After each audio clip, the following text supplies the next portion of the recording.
അതിക്രൂരമായി കൊല്ലപ്പെടുന്നതിന് തൊട്ടുമുൻപുള്ള ഫർസാനയുടെ CCTV ദൃശ്യമാണ് പുറത്തുവരുന്നത്. ആദ്യം ആ ദൃശ്യങ്ങളൊന്ന് കാണാം.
വെഞ്ഞാറമൂട് മുക്കന്നൂരിലെ വീട്ടിൽ നിന്ന് അഫാന്റെ അരികിലേക്ക് ഫർസാന കുടയും ചൂടി നടന്നു പോകുന്നതിന്റെ ദൃശ്യങ്ങളാണ് കാണുന്നത്.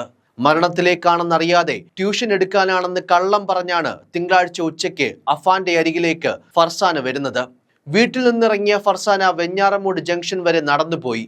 അവിടെ നിന്നാണ് അഫാൻ കൂട്ടിക്കൊണ്ടുപോയത്. പരിസരത്തെ കടകളിലെ CCTVകളിലാണ് ഫർസാനയുടെ ദൃശ്യങ്ങൾ പതിഞ്ഞത്. തിരുവനന്തപുരം മെഡിക്കൽ കോളേജിൽ നിൽക്കുമ്പോഴാണ് മകൾ വീട്ടിൽ നിന്ന് പോയിട്ട് തിരികെ വന്നില്ലെന്ന് ആ വിവരം പിതാവ് സുനിൽ അറിയുന്നത്. സമീപത്തെ വീട്ടിൽ ട്യൂഷൻ എടുക്കാൻ പോകുന്നുവെന്ന് പറഞ്ഞാണ് വൈകിട്ട് 3:30 കൂടി ഫർസാന വീട്ടിൽ നിന്നിറങ്ങിയത്. ഫർസാനയെ സ്വന്തം വീട്ടിലെത്തിച്ചാണ് അഫാൻ കൊലപ്പെടുത്തിയത്, അതും അതിക്രൂരമായി. ഫർസാനയുടെ നെറ്റിയിൽ വലിയ ചതവുണ്ടായിരുന്നു. ചെവിയുടെ ഭാഗത്ത് ആഴത്തിലുള്ള മുറിവുണ്ട്. മുഖം വികൃതമായ നിലയിലായിരുന്നു. വൈകിട്ട് 3:30 വരെ ഫർസാന സ്വന്തം വീട്ടിലുണ്ടായിരുന്നു. പിന്നാലെ കാമുകൻ അഫാൻ വീട്ടിലേക്ക് കൂട്ടിക്കൊണ്ടു പോകുകയായിരുന്നു. വീടിന്റെ മുകളിലത്തെ നിലയിൽ മുറിയിൽ എത്തിച്ച ശേഷമാണ് കൊലപ്പെടുത്തിയത്. മുനയുള്ള ആയുധം ഉപയോഗിച്ച് തലയിൽ കുത്തിയാണ് കൊലപാതകമെന്നാണ് പോലീസ് കണ്ടെത്തിയത്. പിന്നീടത് ചുറ്റുകയാണെന്ന് കണ്ടെത്തിയിരുന്നു. മുഖമാകെ വികൃതമാക്കിയ നിലയിലായിരുന്നു. പേരുമലയിലെ കൂട്ടക്കൊലപാതക വിവരം പുറത്തറിഞ്ഞപ്പോഴാണ് ഫർസാനയും അതിൽ ഉൾപ്പെട്ടതായി വ്യക്തമായത്. 2 ദിവസം മുൻപ് പെൺകുട്ടിയുമായി അഫാൻ ബുള്ളറ്റിൽ യാത്ര ചെയ്യുന്നത് അഫാന്റെ ബന്ധു കണ്ടിരുന്നു. ഫർസാനയുടെ തലയ്ക്ക് പ്രതി തുരുതുര അടിച്ചുവെന്നാണ് പോലീസ് പറയുന്നത്. ഫർസാനയുടെ തലയിലെ മുറിവ് വളരെ ആഴത്തിലുള്ളതായിരുന്നു. നെറ്റിയുടെ 2 വശത്തും നടുക്ക് ഭാഗത്തും ചുറ്റിക കൊണ്ട് ആഴത്തിലടിച്ച പാടുകളുണ്ട്. കാമുകയെയും കുഞ്ഞനുജനെയും കൊലപ്പെടുത്തിയ ശേഷം അഫാൻ വീണ്ടും മദ്യപിച്ചെന്നും കണ്ടെത്തിയിരുന്നു. താൻ മരിച്ചാൽ കാമുകി തനിച്ചാകുമെന്ന് കരുതിയാണ് ഫർസാനയെ കൊലപ്പെടുത്തിയതെന്നാണ് അഫാൻ പോലീസിന് മൊഴി നൽകിയത്. ചിറയൻകീഴ് കാട്ടുമുറയ്ക്കൽ ജുമാ മസ്ജിദിലാണ് ഫർസാനയുടെ ഖബറടക്കം ഇന്നലെ നടന്നത്. News desk, focus news TV.